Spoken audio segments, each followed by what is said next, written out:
मैं आशीष शंकर एक बार फिर अपने YouTube चैनल सफर शून्य से शिखर तक में आपका हार्दिक स्वागत व अभिनंदन करते हैं। आशा करते हैं मस्त होंगे, व्यस्त होंगे। आपने भी अपने ज़िंदगी का कोई महान लक्ष्य बनाया होगा, उस लक्ष्य की पूर्ति के लिए आप लगे होंगे।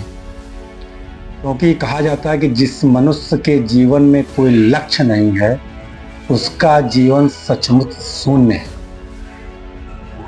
इसलिए जीवन में लक्ष्य निर्धारित करना और उसको प्राप्त करने के लिए निरंतर प्रयास करना ये बहुत जरूरी है। आज हम बात करने वाले हैं, ऐसे कि मैं पढ़ रहा था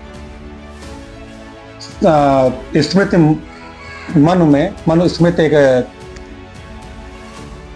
किताब है, उसमें एक सेंटेंस लिखा है, एक विचार लिखा है, जिस विचार पर आज बवाल मचा है। वो इसे अपवाद नहीं कहते, अपवाद स्वरूप तमाम प्रकार की बातें विचाराधीन है और नाना प्रकार के विचार उस पर आ रहे हैं। संतों का आ रहा है, समाज का आ रहा है, अनेक विचारक उस पर अपना विचार रख रहे हैं। तो मनुस्मृति में लिखा है कि महिलाएं हवन नहीं कर सकती हैं, महिलाएं कोई धार्मिक कार्य नहीं कर सकती हैं, महिलाओं को आहुति डालना, महिलाओं को यज्ञ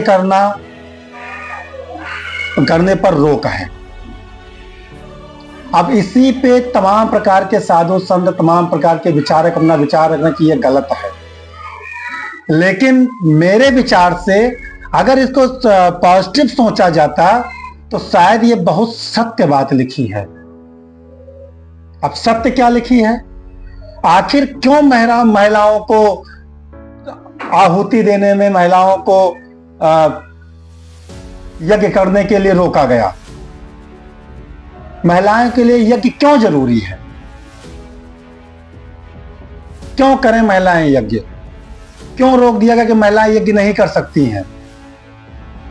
इसका अन्यथा ना लीजिए जनाब, बहुत सही लिखा है। कैसे? ये मेरा विचार है, अगर गलत होगा तो माफ करना, सही होगा तो लाइक करना, शेयर करना। महिलाओं को इसलिए यज्ञ के लिए रोका गया है क्योंकि यज्ञ महिलाएं सुबह सो के उठने से लेकर के रात को बिस्तर पर जाने तक पूरे दिन वो यज्ञ ही करती हैं, उनको यज्ञ की जरूरत नहीं है। अगर यज्ञ की जरूरत है, आहुति डालने की जरूरत है, हवन करने की जरूरत है तो पुरुषों को है, क्योंकि ये कुछ नहीं करते हैं और महिलाएं प्रतिदिन सुबह से लेकर शाम तक यज्ञ ही करती हैं। इसलिए उनको पुण्य करने की जरूरत नहीं है अलग से।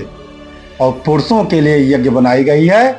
ये कोई समय निकाल के महीने में एक बार, महीने में 2 बार, साल में 1-2 बार ये यज्ञ का अनुष्ठान करें और यज्ञ करें। क्यों?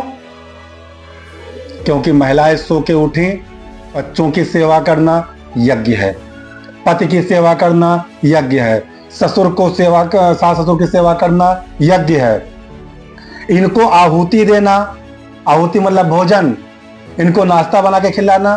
पर नाश्ता पति करता है, पिता करता है और माँ कर रही है, बेटा कर रहा है, तो उसके पेट में जा रहा है। तो यहाँ बैठे देवता उसी के मेहनत से, उसी के परिश्रम से, उसी के त्याग से, उसी की तपस्या से वो भी तो भोजन पा रहे हैं।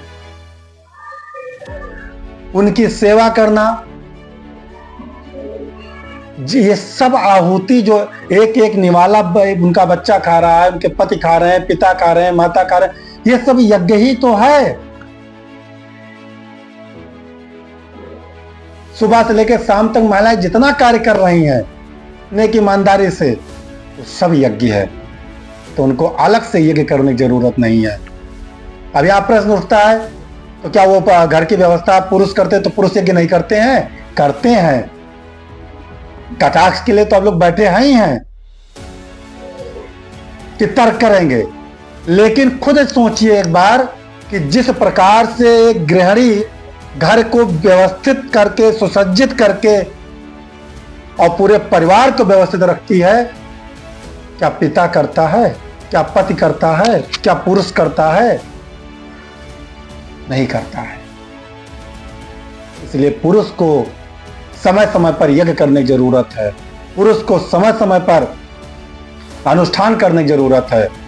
महिलाएं तो हर समय यज्ञ करती हैं, हर समय अनुष्ठान करती हैं, हर क्षण पूजा करती हैं, तो उनको अलग से करने की जरूरत नहीं है।